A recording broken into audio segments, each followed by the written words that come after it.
نبيا وجعلني مباركا أينما كنت وأوصاني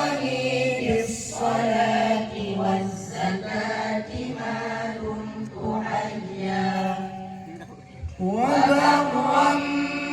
بوالدتي ولم يجعلني جبارا شقيا والسلام علي يوم ولدت ويوم أموت ويوم أبعث حيا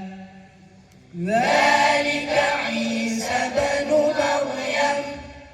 قول الحق الذي